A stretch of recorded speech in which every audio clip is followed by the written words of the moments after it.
Hi, I'm Captain Raul Angulo, retired fire captain from the Seattle Fire Department. I have over 38 years on the job, and I am the author of this new book, Engine Company Fireground Operations, published by Jones and Bartlett Learning and the NFPA. I want to thank you all for inviting me to the NADMEX Disaster Management Exhibition and Summit.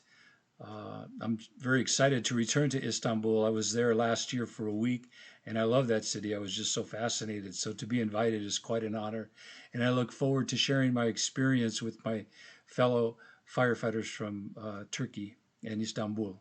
Anyway, on October the 2nd, I'm going to be speaking on developing a quick incident action plan. And what this is, it's going to be designed for the first in company officer to set up a plan. And what he needs to do is perform a proper size up and a risk benefit analysis.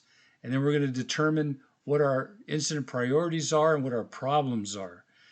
You can't solve a problem until you identify the problem. Then we're going to come up with the strategy, the tactics, and how many resources we need to carry out that tactic.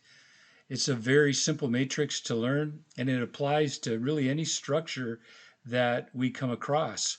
When you think about it, any structure in any city, if you fly over a city into a plane, look down, and all they are is a bunch of boxes. You got boxes next to each other, boxes on top of each other, and you got rows and rows of boxes. But the houses, they're all boxes.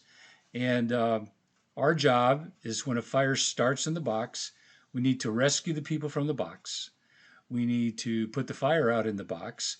We need to ventilate the smoke from the box and make sure that the fire doesn't spread to the other boxes. But that's basically it. So, yeah, it applies to any city. How you carry that out, okay, that depends on the equipment you have, the resources you have, the type of equipment you use. But developing the quick incident action plan can apply to any fire department around the world. So that should be a really fun demonstration.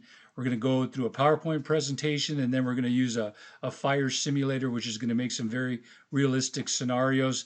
And we're going to talk about identifying our problems and coming up with a strategy and a tactic and determining the resources we need to control that fire. So it should be pretty fun. On the second day, I'm going to be doing some demonstrations outside with some company officer drills, just thinking outside the box, using the equipment that we already have on the apparatus to perform certain rescues. And it fits right into the disaster management theme of the conference. And so just a little tricks of the trade that we'll go through. An example would be how to get an unconscious person or a firefighter over a large object just using a ground ladder and 2 or 3 firefighters. Very simple process, very difficult if you just had to do it on your own, just using muscle power. Another example is just using some rope techniques for rescue. But I think you'll find it very interesting and just sharing ideas from another part of the world. So anyway, again, thank you so much for inviting me to NADMEX, and I look forward to being there in a couple of weeks, and I hope you'll come and check out my presentation. Thank you very much.